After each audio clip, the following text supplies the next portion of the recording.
बृहन्मुंबई महानगरपालिका शिक्षण विभाग ऑनलाईन तासिकेमध्ये आपले सर्वांचे स्वागत आहे. मी मनपा शिक्षक माननीय गोपाळे आर्यम. माझी शाळा आहे अंधेरी मनपा माध्यमिक शाळा अंधेरी पश्चिम आणि आजचा विषय आहे विज्ञान आणि तंत्रज्ञान भाग 1 आणि आजचा घटक आहे कार्बन, एक महत्त्वाचे मूलद्रव्य. यामध्ये आज आपल्याला पाहायचं आहे कार्बन आणि कार्बनचे घटक. यामध्ये कार्बनमध्ये आपण पाहूया की मागलच्या तासाला आपण काय पाहिलेलं आहे याच्यावरती आपण एक पूर्वावलोकन करूया. मागील तासिकेमध्ये आपण पाहिलेलं आहे की कार्बन म्हणजे काय, कार्बनचा आढळ काय असतो आणि अपरूपे काय असतात. हायड्रोकार्बन्स म्हणजे काय हे सुद्धा आपण मागील तासिकेला पाहिलेलं आहे. तर आता आपण पाहूया कार्बनची थोडक्यात माहिती. कार्बनची संज्ञा आहे C2, अणुअंक आहे त्याचा 6, अणुवस्तुमान आहे 12 आणि इलेक्ट्रॉन स्वरूपन आहे 2, 4 व संयोजा आहेत 4 आणि कार्बन हे एक अधातू मूलद्रव्य आहे. यामध्ये आपण कार्बनचा आढळ पाहूया की यामध्ये आपण मागील तासिकेला हे सुद्धा पाहिलेलं आहे की कार्बन हा कुठे कुठे सापडतो. कारण कार्बन आणि कार्बन डायऑक्साईड हे दोन्ही एकमेकाशी रिलेटेड गोष्टी असल्यामुळे थोडासा आपण कार्बनचा अधिक अभ्यास करूया, त्याच्यानंतर आपण कार्बन डायऑक्साईडकडे जाऊया. तर मागील तासिकेला आपण पाहिलेलं आहे की कार्बन या ठिकाणी कोणकोणत्या स्वरूपामध्ये आढळतं. तर कार्बनचे संयुगे 4 असल्यामुळे ते असंख्य मूलद्रव्यांबरोबर किंवा असंख्य संयुगे त्यांनी तयार करण्याची त्यांच्यामध्ये क्षमता आहे आणि म्हणून कार्बनची असंख्य अगणित संयुगे निसर्गामध्ये तयार होत असतात आणि कृत्रिमरित्या सुद्धा आपण त्याला बनवतो असतो. यामध्ये आपण पाहिलेलं आहे की कार्बनचा आढळमध्ये तर तो कॅल्शियम कार्बोनेटमध्ये असणार आहे, मार्बल कॅलामाइटमध्ये आहे, जीवाश्म इंधनांच्या रूपामध्ये सुद्धा आपल्याला कार्बन आढळतो, दगडी कोळसा, पेट्रोलियम, नैसर्गिक वायू यामध्ये सुद्धा कार्बनचा आढळ आपल्याला पाहायला मिळतो. कार्बनी पोषद्रव्यामध्ये सुद्धा आपल्याला कार्बन पाहायला मिळतं, पिष्टमय पदार्थ, प्रथिने, मेद यामध्ये. तसेच नैसर्गिक धागे जसं कापूस, लोकर, रेशीम यामध्ये सुद्धा कार्बन भरपूर प्रमाणामध्ये आपल्याला पाहायला मिळतं. हायड्रोकार्बनची सुद्धा आपल्याला उदाहरणे मागील इयत्तेमध्ये पाहिलेलं आहे, जसं की methane, ethane, propane, butane, pentane ही असे आपण अनेक उदाहरणे आपण या ठिकाणी पाहिलेली आहेत. पुढे पाहूया. आज आपण पाहणार आहोत की कार्बन डायऑक्साईड आणि मिथेन याचा आढळ कुठे आढळतो, गुणधर्म काय आहेत आणि उपयोग काय आहेत हे आपण आजच्या तासिकेला पाहणार आहोत. तर विद्यार्थी मित्रांनो पहा, या ठिकाणी चित्रामध्ये आपल्याला दाखवलेलं आहे की कार्बन डायऑक्साईड या ठिकाणी आपल्या उच्च वासावाटे आपण बाहेर टाकत असतो.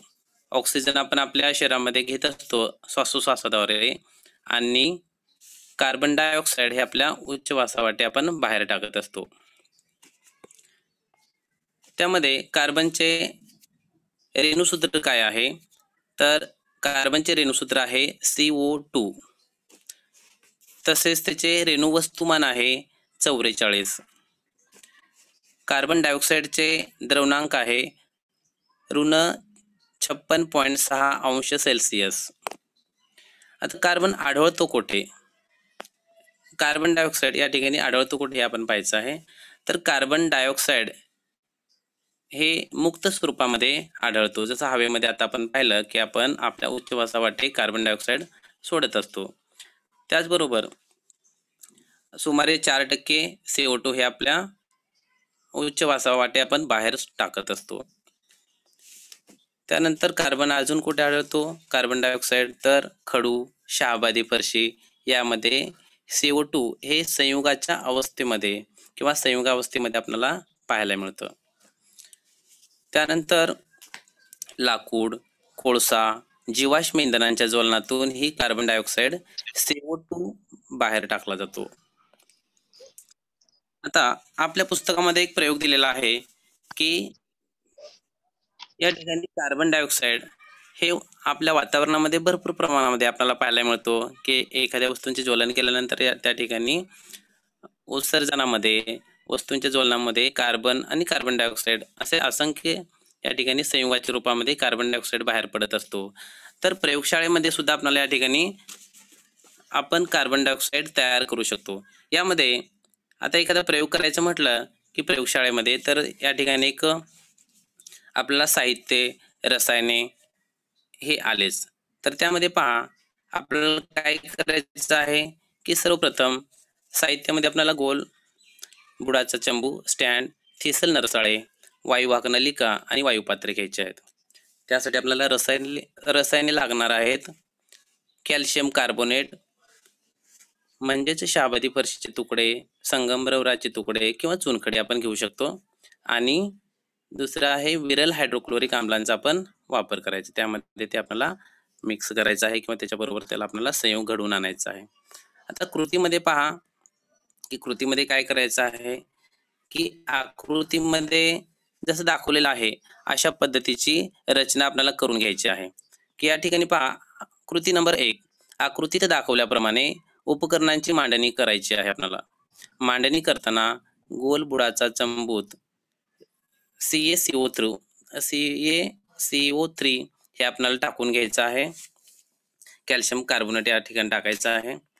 2 नंबर थिसल नरसाळ्यातून विरल HCl म्हणजेच हायड्रोक्लोरिक आम्ल चंबूमध्ये आपल्याला टाकायचं आहे. नरसाळ्याचे टोक आम्लात बुडेल याची काळजी घ्या. आता नरसाळे म्हणजे काय, या ठिकाणी आपल्याला गाळणी जे वरून आपल्याला HCl हायड्रोक्लोरिक आम्ल ज्या ठिकाणी दाखवलेलं आहे त्या ठिकाणी आपल्याला टाकून घ्यायचं आहे आणि त्याची रचना या ठिकाणी आपला आम्लामध्ये बुडेल, त्याचं खालचं टोक हे आम्लामध्ये बुडेल अशा पद्धतीने ठेवायचं आहे, जेणेकरून यामध्ये तयार होणारा जो कार्बन डायऑक्साईड आहे तो आपल्याला बाहेर दुसऱ्या परीक्षा नळीमध्ये आपल्याला तो घ्यायचा आहे म्हणून. आणि नंबर 3 CaCO3 व विरल HCl यांच्यात अभिक्रिया होऊन कार्बन डायऑक्साईड म्हणजे CO2 तयार होतो. हा वायू 4 ते 5 वायुपात्रामध्ये जमा करा. वरील अभिक्रियेचे रासायनिक समीकरण पुढील प्रमाणे आपल्याला पाहायला मिळणार आहे.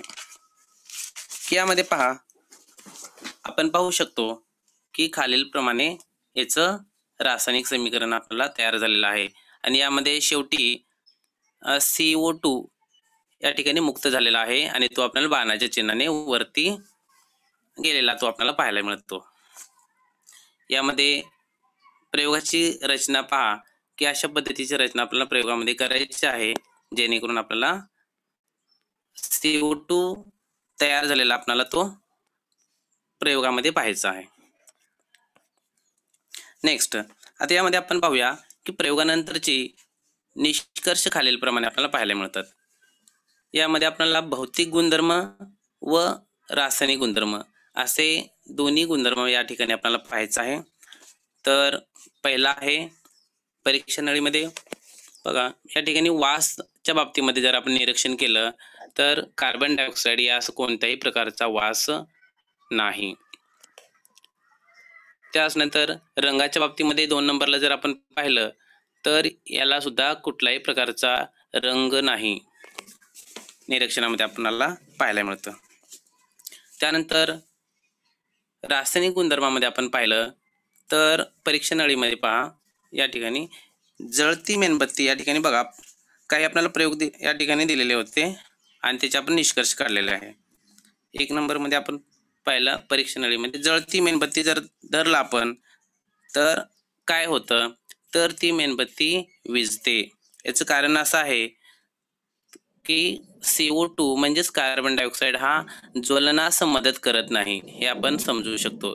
जसं की एखाद्या ठिकाणी आग लागली तर आपला ऑक्सिजन असेल तर त्या ठिकाणी आग ही अधिक प्रमाणामध्ये वाढते, पण CO2 म्हणजेच कार्बन डायऑक्साईड जर त्या ठिकाणी असेल किंवा आपल्याला कार्बन डायऑक्साईडचा वापर करून त्या आगीवरती आपल्याला जर फवारणी केली तर आग ही विझते किंवा आटोक्यात येते. म्हणजेच जळती मेणबत्तीच्या उदाहरणावरून आपण समजू शकतो की CO2 कार्बन डायऑक्साईड हा आग विझवण्यास मदत करत असते. आता वैश्विक द्रावकामध्ये पहा की वैश्विक द्रावकामध्ये जर आपण कार्बन डायऑक्साईड बुडवलं किंवा त्याच्या द्रावकांमध्ये जर बुडवलं वैश्विक द्रावकांच्या, तर ते अधिक ॲसिडिक होते. ॲसिडिक म्हणजेच काय, आम्लारीयुक्त होते. आता आम्लारीयुक्त म्हणजे कसं, या ठिकाणी आपल्याला सगळ्यात शेवटी आपण म्हणू शकतो की या ठिकाणी काही रंगांवरून आपल्याला ते समजू शकतं वैश्विक द्रावकांच्या. म्हणजेच आपण मागलच्या इयत्तेमध्ये पाहिलेलं आहे किंवा मागलच्या तासिकेमध्ये आपण अभ्यासलेलं आहे की या ठिकाणी 0 ते 14 जो pH आहे, तो pH वरून आपण समजू शकतो की आम्लयुक्त आहे की आम्लधर्मी आहे. म्हणजेच या ठिकाणी ॲसिडिक म्हणजे आम्लधर्मी पदार्थ या ठिकाणी आहे, हे आपण समजू शकतो. त्यानंतर चुन्याची निवळी. जर आपण चुन्याच्या निवळीमध्ये कार्बन डायऑक्साईड ठेवला किंवा धरला तर ती पांढरी होते. पांढऱ्या रंगाचे कॅल्शियम कार्बोनेट तयार होत असते. आणि त्यानंतर पाणी आणि कार्बन डायऑक्साईड या दोघांचं जर मिश्रण आपण केलं किंवा प्रयोग केला, संयोग केला, तर कार्बोनिक आम्ल H2CO3 तयार होते. आणि शेवटी आहे लिटमस कागद. जर लिटमस कागद जर CO2 बरोबर संयोग घडवून आणला किंवा त्याच्या सोबत जर आपण प्रयोग घडवून आणला, तर काय होतं, ओला निळा लिटमस हा लाल होतो व लाल लिटमस हा लालच राहतो. म्हणजेच काय आहे, या ठिकाणी ते लाल म्हणजे काय, या ठिकाणी आम्लधर्मी आहे, हे आपण समजू शकतो. पुढे पाहूया आपण आता CO2 चे काही अधिक रासायनिक गुणधर्म पाहूया. अजून काही बघा, कार्बन डायऑक्साईडचे आणखी काही रासायनिक गुणधर्म. यामध्ये सोडियम हायड्रॉक्साईडच्या जली द्रावणातून कार्बन डायऑक्साईड पाठवल्यास सोडियम कार्बोनेट मिळते. आता सोडियम कार्बोनेट म्हणजे काय, धुण्याचा सोडा. तर धुण्याच्या सोड्याच्या ठिकाणी आपला उदाहरण दिलेलं आहे. बघा, या ठिकाणी आपण सांगू शकतो की कार्बन डायऑक्साईड या ठिकाणी सोडियम कार्बोनेट म्हणजेच काय आहे, या ठिकाणी Na2CO3 म्हणजे धुण्याचा सोडा आपल्याला तयार होत असतो. त्यानंतर 2 नंबरच्या उदाहरणामध्ये पहा, सोडियम कार्बोनेटच्या पाण्यातील द्रावणातून CO2 पाठवला असता सोडियम बायकार्बोनेट मिळते. सोडियम बायकार्बोनेट म्हणजे काय, तर सोडियम बायकार्बोनेट म्हणजे खाण्याचा सोडा होय. याचं रासायनिक समीकरणाचे जर आपण समीकरण पाहिलं तर रासायनिक अभिक्रियेचं समीकरण हे खालीलप्रमाणे आहे. या ठिकाणी पहा, समीकरण आपल्याला पाहायला मिळतं आणि शेवटच्या स्टेपमध्ये आपल्याला पाहायला मिळेल की NaHCO3 म्हणजेच सोडियम बायकार्बोनेट म्हणजेच खाण्याचा सोडा या ठिकाणी आपल्याला मिळत असतो. त्यानंतर पुढे पहा,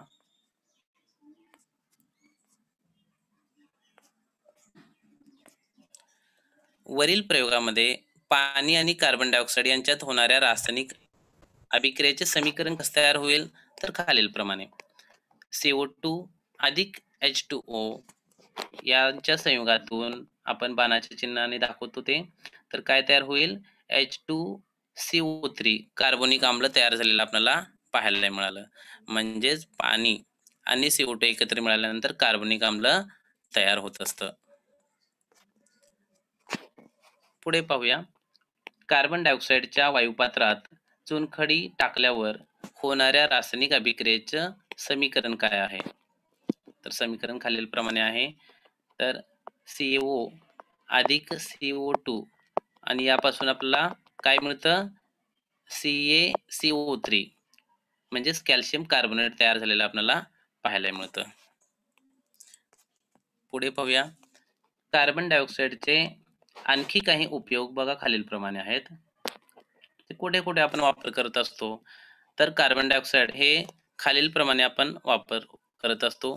जसं की 1 नंबरला आपण पाहूया, फसफसणारी शीतपेये तयार करण्यासाठी CO2 चा वापर करतात. आता या ठिकाणी आपल्याला माहिती आहे की शीतपेये म्हणजे या ठिकाणी कोल्ड ड्रिंक्स आहेत, जे आपण उन्हाळ्याच्या दिवसामध्ये कोल्ड ड्रिंक्स पित असतो. तर अशा ठिकाणी हे शीतपेय बनवण्यासाठी काय करत असतात की CO2 चा वापर करत असतात. त्याचबरोबर आपण आपल्या घरामध्ये जर आपण वडापाव बनवायचा असेल, पाव बनवायचा असेल, इडली बनवायची असेल, तर त्यामध्ये आपण काय टाकत असतो की खाण्याचा सोडा टाकत असतो. तर खाण्याचा सोडा म्हणजेच यामध्ये काय होतं, एक विशेष प्रकारचे ते संयुग आहे की त्यामध्ये CO2 बाहेर पडतो आणि कार्बन डायऑक्साईडचा वापर होऊन तर ते जे काही पाव असतील किंवा या ठिकाणी जे काही आपले खाद्यपदार्थ आहेत तर ते खुसखुशीत बनण्यासाठी, सच्छिद्र बनण्यासाठी, पाव जसा आपल्याला सच्छिद्र बनतो तो सच्छिद्र बनण्यासाठी आपल्याला CO2 चा वापर केला जातो आणि त्यासाठी आपण सोडियम बायकार्बोनेटचा वापर करत असतो, ज्यामधून कार्बन डायऑक्साईड हा बाहेर पडत असतो. त्यानंतर बघा 2 नंबरला आपण पाहूया स्थायू कार्बन डायऑक्साईडचा, त्याला आपण शुष्क बर्फ सुद्धा म्हणतात, वापर शीत कपाटामध्ये म्हणजेच रेफ्रिजरेटर किंवा फ्रीजमध्ये, तसेच दूध व दुग्धजन्य पदार्थांना थंड करण्यासाठी वापरतात. तसेच सिनेमा नाटकांमध्ये धुक्यासारखे परिणाम मिळवण्यासाठी CO2 चा वापर करत असतात. त्यानंतर बघा नंबर 3 वरती पाहूया आपण अग्निशामक यंत्रामध्ये रासायनिक अभिक्रियेने तयार होणाऱ्या किंवा दाबाखाली ठेवलेल्या CO2 चा वापर करत असतात. आता या ठिकाणी हे महत्वाचं आहे की अग्निशामक यंत्रामध्ये म्हणजे या ठिकाणी आपण बघा आपल्या शाळेमध्ये किंवा सिनेमा हॉलमध्ये पहा किंवा एखाद्या मोठ्या हॉलमध्ये असेल ज्या ठिकाणी अनेक लोकांची गर्दी होत असते, तर अशा ठिकाणी आपण काय करत असतो की आग लागू नये किंवा आग लागल्यानंतर त्यावरती नियंत्रण मिळवण्यासाठी अग्निशामक यंत्रांमध्ये आपण CO2 हे विशिष्ट संयुगाच्या रूपामध्ये आपण साठवून ठेवलेला असतो आणि जर आग लागली तर त्याला आग विझवण्यासाठी CO2 चा वापर करत असतो आपण. हे लक्षात घ्या. आपण ह्या पुढच्या पानावरतीच माहिती अधिक आहे. त्यानंतर पुढे आहे कॉफी मधून कॅफीन काढून टाकण्यासाठी द्रवरूप CO2 वापरत असतात कॉफीचा वापर करण्यासाठी. त्यानंतर पुढे 5 नंबर द्रावक म्हणून द्रवरूप CO2 चा उपयोग अत्याधुनिक अशा पर्यावरणपूरक ड्राय क्लिनिंग मध्ये केला जातो. म्हणजे या ठिकाणी पहा की पर्यावरण पूरक ड्राय क्लिनिंग साठी सुद्धा आपल्याला केला जातो. त्यानंतर 6 नंबर हवेतील CO2 चा उपयोग वनस्पती प्रकाश संश्लेषणासाठी करत असतात. म्हणजे हे सगळ्यात महत्त्वाचं आपण म्हणू शकतो की कार्बन डायऑक्साईडचा उपयोग ज्या आपल्या हरित वनस्पती आहेत, हिरव्या वनस्पती स्वतःच्या अन्न स्वतः बनवण्यासाठी काय करत असतात, प्रकाश संश्लेषणाची क्रिया करत असतात आणि यामध्ये त्यांना आवश्यक आहे की CO2 हे त्यांना गरजेचं आहे. कार्बन डायऑक्साईड ते स्वतः घेत असतात आणि वातावरणामध्ये ऑक्सिजन सोडत असतात. म्हणजे कार्बन डायऑक्साईडचा वापर या हिरव्या वनस्पती प्रकाश संश्लेषणासाठी म्हणजेच अन्न बनवण्यासाठी त्या बनवत असतात, त्याचा वापर करत असतात. बघा आपण मागच्या पेजवरती पाहिलेलं आहे की अग्निशामक यंत्र, त्याला आपण फायर एक्सटिंग्विशर्स असे म्हणतो, की यामध्ये कशा पद्धतीचं रचना असते. बघा या ठिकाणी आपल्याला रचना दाखवलेली आहे की या ठिकाणी एक मिनिट तुम्हाला दाखवतो मी की काय होईल. या ठिकाणी कशा पद्धतीची रचना आपल्याला करू शकतो. जसं बघा या ठिकाणी यंत्राची कळ आहे, बटन. आधी आपल्याला या ठिकाणी 1 नंबरला पहा, त्याचीच या ठिकाणी त्याची आतमध्ये कशा पद्धतीची रचना असते ती आपल्याला खाली दाखवलेलं आहे. तर बघा या ठिकाणी यंत्राची कळ सगळ्यात 1 नंबरला, कुप्पी आहे अशा पद्धतीची मध्ये, सल्फ्युरिक आम्ल त्यामध्ये ठेवलेला आहे आणि सोडियम बायकार्बोनेटची भुकटी आहे. म्हणजे या ठिकाणी त्याची पावडर, सोडियम बायकार्बोनेटची पावडर त्यामध्ये असते आणि त्यामध्ये सल्फ्युरिक आम्ल आहे. जे आपण याच्यापूर्वी जो प्रयोगामध्ये पाहिलेला होता की सोडियम बायकार्बोनेट आणि सल्फ्युरिक आम्ल यांची अभिक्रिया झाली की काय तयार होतो की CO2 बाहेर पडत असतो. म्हणजे CO2 ची निर्मिती होत असते आणि म्हणजेच या ठिकाणी आपण काय करत असतो, जर एखाद्या ठिकाणी आग लागली किंवा आग निर्माण झाली तर ते विझवण्यासाठी आपण या ठिकाणी अग्निशामक यंत्रांचा वापर करत असतो. आणि यामध्ये मेन काय टाकलेलं असतं की सोडियम बायकार्बोनेट आणि सल्फ्युरिक आम्लाची अशा पद्धतीची विशिष्ट एक वेगवेगळा या ठिकाणी कुपीमध्ये त्याची यंत्रणा केलेली आहे की जेणेकरून आपल्याला काय होणार आहे की CO2 हा तात्काळ बाहेर पडेल आणि आग विझवण्यासाठी तो आपल्याला फायदेशीर होणार आहे. बघा या ठिकाणी त्याची रचना काय झालेली आहे की अग्निशामक यंत्रामध्ये सोडियम बायकार्बोनेटची भुकटी असते. एका काचेच्या कुपीमध्ये विरल सल्फ्युरिक आम्ल असते. यंत्राची कळ दाबल्यावर कुपी फुटून कुपीतील सल्फ्युरिक आम्ल सोडियम बायकार्बोनेटवर पडते. यांच्यात रासायनिक अभिक्रिया होऊन CO2 मुक्त होतो व बाहेर पडतो. तर CO2 अग्निशामके ही क्षरण न होणारी व वीज प्रवाह प्रतिबंधक असतात. त्यामुळे उपकरणे यंत्रणा लागलेल्या आगीत ही अग्निशामके वापरत असतात. अग्निशामके ही लहान प्रमाणातील आग विझवण्यासाठी वापरतात. मोठ्या प्रमाणामध्ये लागलेली आग जी विझवणे आटोक्याबाहेर आहे, अशा वेळी CO2 अग्निशामके पुरेशी पडत नाहीत. त्यासाठी आपल्याला आधुनिक अग्निशामक यंत्रात द्रवरूप व स्थायीरूप CO2 दाबाखाली भरलेला असतो. दाब कमी केल्यावर तो वायुरूप होऊन तो जोराने करण्यासारख्या नळीतून बाहेर पडत असतो. म्हणजे या ठिकाणी फवाराच्या रूपामध्ये तो बाहेर पडत असतो, जेणेकरून आपल्याला आगीवरती नियंत्रण मिळवणं शक्य होईल. त्यानंतर पुढे रासायनिक अभिक्रिया या ठिकाणी काय होते की सेम सांगितल्याप्रमाणे 2NaSCO3 म्हणजेच काय या ठिकाणी सोडियम बायकार्बोनेट अधिक H2SO4 आणि यापासून काय तयार झालेलं आहे Na2SO4 म्हणजे सोडियम सल्फेट तयार झालेला आहे अधिक 2H2O आणि मेन या ठिकाणी CO2 या ठिकाणी बाहेर पडत असतो, जो अग्निशामक यंत्रांसाठी फायदेशीर आहे. सध्या वेगवेगळ्या प्रकारची अग्निशामके यंत्रे वापरली जातात. त्यांचा वापर करून CO2 मुळे अग्निशमन कसे होते हे याची माहिती आपल्याला एखाद्या प्रत्यक्ष आपण प्रयोग करून पाहू शकतो, किंवा आपल्या शाळेमध्ये किंवा ज्या ठिकाणी आहे किंवा अग्निशामक यंत्रांच्या ज्या ठिकाणी वापर केला जातो त्या ठिकाणी आपला भेट देऊन याची काय प्रत्यक्षामध्ये रचना असते याची सुद्धा आपल्याला माहिती घेऊ शकतो आपण. त्यानंतर आता हे झालं कार्बन डायऑक्साईडच्या बाबतीमध्ये. आता पुढे पाहूया आपण मिथेन वायूच्या बाबतीमध्ये. मिथेन वायूमध्ये सुद्धा या ठिकाणी बघा रेणुसूत्र मिथेनचा आहे CH4 आणि रेणू वस्तुमान आहे त्याचा 16. आता हा आढळतो कुठे, तर मिथेन हा याचा आढळ असं आहे की 1 नंबरला पाहूया आपण. बघा 1 नंबर मध्ये नैसर्गिक वायूमध्ये सुमारे 87% मिथेन वायू आढळत असतो.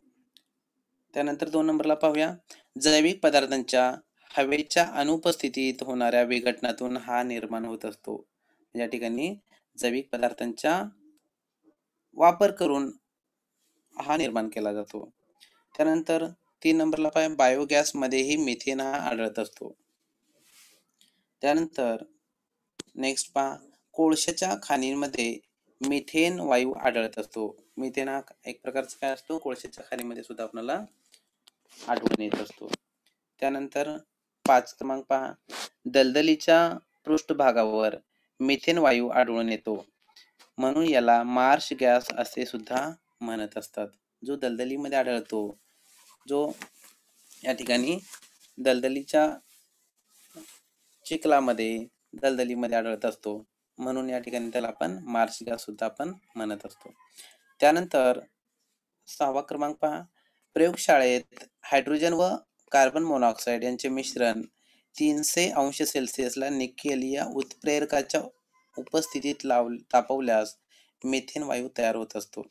या ठिकाणी प्रयोगशाळेमध्ये सुद्धा आपल्याला मिथेन वायू निर्माण करता येतो. फक्त त्या ठिकाणी काय करायचं आहे की या ठिकाणी निकेल या उत्प्रेरकाच्या कॅटलिस्टचा वापर करायचा आहे आणि हायड्रोजन आणि कार्बन मोनॉक्साईडचा वापर करायचा आहे, आणि मग आपल्याला मिथेन वायू आपल्याला पाहायला मिळेल किंवा तयार होईल. त्यानंतर क्रमांक बघा 7वा शुद्ध स्वरूपातील मिथेन नैसर्गिक वायूंच्या भंजक ऊर्ध्वपातनाने मिळवता येते. म्हणजे या ठिकाणी इथे सुद्धा आपल्याला की प्रयोगशाळेमध्ये अशा पद्धतीने काय केलं जातं की भंजक ऊर्ध्वपातनाने सुद्धा मिळवता येतो. म्हणजे या ठिकाणी प्रयोगशाळेमध्ये अशा पद्धतीने मिथेन मिळवता येत असतो. आता मिथेन वायूचे भौतिक गुणधर्म काय आहेत. मिथेनचा द्रवणांक हा ऋण 182.5 अंश सेल्सिअस आहे. द्रवणांक म्हणजे काय, या ठिकाणी तो द्रवामध्ये रूपांतर होण्याची क्रिया होणे. त्यानंतर उत्कलनांक म्हणजे काय, उत्कलनांक तो वजा 161.5 अंश सेल्सिअस त्याचा उत्कलनांक आहे.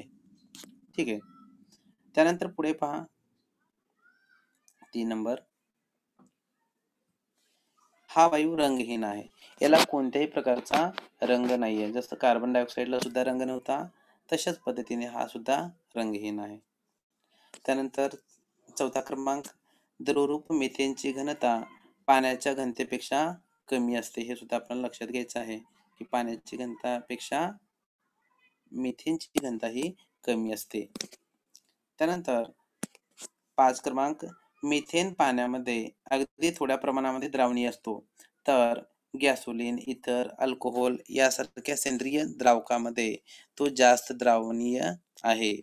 या ठिकाणी त्याची काय होते, या ठिकाणी जो प्रमाण आहे ते वेगवेगळ्या प्रमाणामध्ये, वेगवेगळ्या इतर त्यांच्या संयोगांमध्ये त्याची वेगवेगळ्या प्रमाणामध्ये त्याची द्रावणीयता आपल्याला पाहायला मिळत असते. आणि 6वा क्रमांक पहा, कक्ष तापमानाला मिथेन हा वायू काय असतो, हा वायू अवस्थेमध्ये तो आपल्याला पाहायला मिळत असतो. कक्ष तापमानाला मिथेन हा वायू अवस्थेमध्ये पाहायला मिळत असतो. आता मिथेनचे रासायनिक गुणधर्म काय आहेत, तर बघा या ठिकाणी मिथेन हा अतिशय ज्वालाग्राही असून जळताना ऑक्सिजन बरोबर अभिक्रिया होताना निळसर ज्योत मिळते व या अभिक्रियेतून 213 किलो कॅलरी प्रति मोल एवढी उष्णता बाहेर टाकली जाते. मिथेन हा वायू पूर्णतः जळत असतो. याचे उदाहरण काय आहे, या ठिकाणी मिथेन हा पूर्णपणे जळत असतो, तो कुठल्याही प्रकारचा शिल्लक वायू ठेवत नाही. जसं कार्बन डायऑक्साईड वगैरे बाहेर कुठल्याही प्रकारच्या त्याच्यापासून शिल्लक राहत नाही, हा पूर्णतः जळत असतो. याची रासायनिक अभिक्रिया पहा, CH4 म्हणजेच मिथेन आहे, 2O2 यापासून काय तयार होतं, CO2 अधिक 2H2O अधिक उष्णता, या ठिकाणी मेन उष्णता तयार होते. या ठिकाणी म्हणजेच या ठिकाणी मिथेन तयार होत असताना मिथेनची ऑक्सिजन बरोबर अभिक्रिया केली तर CO2 आणि पूर्णपणे जळतो तो आणि उष्णता या ठिकाणी तयार होत असते. तर 2 नंबरला या ठिकाणी क्लोरिनेशन म्हणजे काय पहा, अतिनील किरणांच्या उपस्थितीत 250 अंश सेल्सिअस ते 400 अंश सेल्सिअस तापमानाला मिथेन व क्लोरीन वायूंमध्ये अभिक्रिया होऊन प्रामुख्याने मिथिल क्लोराईड किंवा क्लोरोमिथेन व हायड्रोक्लोराईड तयार होत असतात. या अभिक्रियेला मिथिल क्लोरिनेशन अभिक्रिया असे म्हणत असतात. या ठिकाणी आपण दाखवलेलं आहे रासायनिक अभिक्रिया. CH4 म्हणजे मिथेन अधिक Cl2 म्हणजे क्लोरीन, दोघांचा या ठिकाणी संयोग तयार होतो आणि प्रकाशाच्या बाणाचे चिन्ह आणि वर प्रकाशाचं या ठिकाणी चिन्ह दाखवलेलं आहे. प्रकाशाच्या ठिकाणी कंडिशन्स दाखवलेली आहे की प्रकाशाच्या सानिध्यामध्ये हे अभिक्रिया होईल आणि CH3Cl म्हणजेच या ठिकाणी काय तयार होतो, मिथिल क्लोराईड किंवा क्लोरोमिथेन हा तयार होतो आणि HCl हायड्रोजन क्लोराईड हा तयार होत असतो. आता मिथेनचे उपयोग काय आहेत, जसं आपण पाहिलं मिथेनचे उपयोग बघा, नैसर्गिक वायू स्वरूपामध्ये मिथेनचा उपयोग वस्त्रोद्योग, कागद निर्मिती, अन्न प्रक्रिया उद्योग, पेट्रोल शुद्धीकरण इत्यादी उद्योगामध्ये मिथेनचा उपयोग होत असतो. त्यानंतर दुसरा क्रमांक पहा, सर्वात लहान लांबीचा हायड्रोकार्बन असल्यामुळे मिथेन ज्वलनातून बाहेर पडणाऱ्या CO2 चे प्रमाण खूप कमी असते, म्हणून याचा वापर घरगुती इंधन म्हणून केला जातो. म्हणजे या ठिकाणी सर्वात बघा याची माहिती दिलेली आहे, सर्वात लहान हायड्रोकार्बन्स, कारण या ठिकाणी काय आहे, याची संख्या किती आहे कार्बनचा, या ठिकाणी एक आहे. ठीक आहे, एक आहे आणि म्हणून तो सर्वात लहान हायड्रोकार्बन्स आहे आणि म्हणून काय होतो, याच्या ज्वलनातून CO2 चे या ठिकाणी जे बाहेर उत्सर्जन आहे ते खूपच कमी असते, म्हणून त्याचा वापर आपण घरगुती इंधन जो आपल्या सिलेंडरमध्ये आपण वापरत असतो तर तो आपण मिथेन वायू असतो. त्यानंतर पुढे तिसरा क्रमांक पाहूया, ethanol, methyl chloride, methylene chloride तसेच अमोनिया व ॲसिटिलीन या कार्बनी संयुगाच्या निर्मितीसाठी सुद्धा मिथेनचा वापर होत असतो. ठीक आहे, म्हणजे वेगवेगळ्या इतर वायू मिळवण्यासाठी किंवा वेगवेगळे या ठिकाणी संयुगे तयार करण्यासाठी मिथेन इतर वायूंबरोबर अभिक्रिया करतात आणि संबंधित इथेनॉल, मिथाइल क्लोराईड किंवा मिथिलीन क्लोराईड असे वेगवेगळे अमोनिया असे बनवण्यासाठी या ठिकाणी मिथेनचा वापर करत असतो. बघा खालच्या पट्टीमध्ये आपल्याला एक माहिती दिलेली आहे. 1776 ते 1778 या दरम्यान अलेक्झांड्रो व्होल्टा यांना दलदलीतील वायूंचा अभ्यास करताना मिथेन वायूचा शोध लागलेला आहे. ही आपल्याला एक रोचक माहिती या ठिकाणी आपल्याला पाहायला मिळेल. आता मिथेन किंवा या ठिकाणी हा वायू कसा निर्माण करत असेल किंवा कसा निर्माण करतात तर ते पाहूया. बायोगॅस संयंत्राच्या साहाय्याने आपल्याला अशा पद्धतीचा मिथेन वायू मिळवता येईल. तर पाहूया या ठिकाणी बायोगॅस संयंत्रांमध्ये जनावरांचे शेण, पालापाचोळा, ओला कचरा यांचे विनॉक्सी जीवाणूंमार्फत विघटन होते. म्हणजे त्या ठिकाणी ऑक्सिजनचा वापर न करता जो वेगवेगळ्या अपघटन होते, ते सूक्ष्म जीवांमार्फत काय होतं, अपघटन होतं. जे या ठिकाणी अपघटन झाल्यानंतर जो वायू तयार होतो तो मिथेन असणार आहे. त्याला आपण बायोगॅस सुद्धा म्हणलेला आहे. त्यापासून मिथेन हा वायू तयार होतो. यालाच बायोगॅस असे सुद्धा म्हणतात. बायोगॅस हा स्वयंपाकाच्या इंधनाची मागणी भागवणारा अतिशय स्वस्त असा इंधन पर्याय आहे. बायोगॅस संयंत्र हे वीज निर्मितीसाठी सुद्धा वापरले जाते. पहा या ठिकाणी वीज निर्मितीसाठी सुद्धा बायोगॅसचा वापर होत असतो. बायोगॅसमध्ये सुमारे 55 ते 60% मिथेन व उर्वरित भाग कार्बन डायऑक्साईडचा असतो. बायोगॅस हे वापरासाठी अतिशय सोयीचे इंधन तर ठरतेच, शिवाय गॅस तयार होताना उत्तम खत सुद्धा तयार होत असतो. बघा बायोगॅसचा अजून एक फायदा काय आहे, तो उत्तम खत सुद्धा तयार होत असतो चांगल्या प्रकारे. वीज निर्मितीसाठी त्याचा वापर होतो आणि शिवाय तो काय आहे, घरातील इंधन, सोयीचं इंधन, कारण ते स्वस्तामध्ये आपल्याला अवेलेबल आहे, उपलब्ध आहे, म्हणून ते या ठिकाणी आपल्याला अधिक सोयीचे आपल्याला ठरणारा हा बायोगॅस वायू आहे, गॅस आहे. त्यानंतर हा कसा तयार केला जातो याची एक आकृती पहा खालीलप्रमाणे. बघा या ठिकाणी इथून वायू बाहेर पडतो अशा पद्धतीने आणि या ठिकाणी बघा याची रचना अशी केलेली आहे की जमिनीच्या आतमध्ये खालच्या बाजूला काय केलेलं आहे, एक खड्डा बनवलेला आहे, एक मोठा खड्डा तयार केलेला आहे. ही जमीन आहे आडवी आणि खाली हा खड्डा तयार केलेला आहे. यामध्ये अशा पद्धतीची रचना आहे. बघा ही अशा पद्धतीची रचना आहे. यामध्ये इथे आपण पाहू शकतो काय, ते शेणाचा राळा व पाणी यांचे मिश्रण या ठिकाणी टाकायचं. बघा इथे मी बाणाचे चिन्ह करतोय, इथे टाकायचं आणि या ठिकाणी याचं झाकण, या ठिकाणी झाकण आहे इथे लावू शकतो आणि या ठिकाणी उत्साही टाकी आहे, उत्प्रवाह टाकी. त्या ठिकाणी आपण काय करू शकतो की या ठिकाणी टाकीतून जो शिल्लक राळा खत वगैरे जो आहे तो या ठिकाणी तयार होत असतो आणि या ठिकाणी वरून काय टाकायचं, या ठिकाणी पाणी टाकायचं. याच्यामध्ये शेणाचा राळा आणि पाणी यामध्ये टाकलं की आतमध्ये काय होतं की या ठिकाणी अपघटन होत असतं. विनॉक्सी जीवाणूमार्फत अपघटन होते. या ठिकाणी अपघटन होतं आणि अपघटन होऊन काय होतं, एक प्रकारचा जो गॅस तयार होतो, जो या ठिकाणी दलदलीच्या भागामध्ये जो मार्स गॅस तयार होणार आहे, ज्याला आपण बायोगॅस असं म्हणलेलं आहे, तो अशा पद्धतीने इथे तयार होतो आणि तो इथे या टाकीमध्ये निर्माण होऊन तो इथून बाहेर टाकला जातो. म्हणजे अशा पद्धतीचे आपण सांगू शकतो की बायोगॅसची निर्मिती अशा पद्धतीने होत असते. तर बायोगॅसची निर्मिती होत असताना याची निर्मिती काय होते पहा की बायोगॅस निर्मिती प्रक्रिया ही विनॉक्सी प्रकारची असते. ती 2 टप्प्यांमध्ये घडून येते. पहिली आहे आम्लांची निर्मिती. कचऱ्यातील जैव विघटन योग्य जटिल सेंद्रिय संयुगावर जीवाणू अभिक्रिया करतात व सेंद्रिय आम्ल, ऑर्गॅनिक आम्ल तयार करत असतात. एक घटक झाला. आणि दुसरा प्रकार आहे मिथेन वायूची निर्मिती. मिथेनोजेनिक जीवाणू सेंद्रिय आम्लांवर अभिक्रिया करून मिथेन वायू तयार करत असतात आणि या ठिकाणी अशा पद्धतीने आपण पाहू शकतो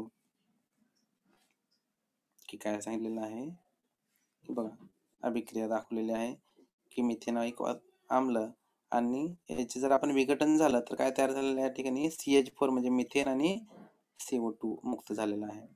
अशा पद्धतीची आपण या अभिक्रिया पाहू शकतो. आणि शेवटचा भाग आहे आपला स्वाध्याय.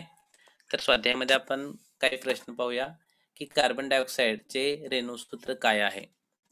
तर काही मुलांनी याचं उत्तर देऊ शकतात. विद्यार्थ्यांनी याच्यामध्ये सहभाग घेऊ शकतात. तर कोणी सांगेल का यामध्ये कार्बन डायऑक्साईडचे रेणूसूत्र काय आहे.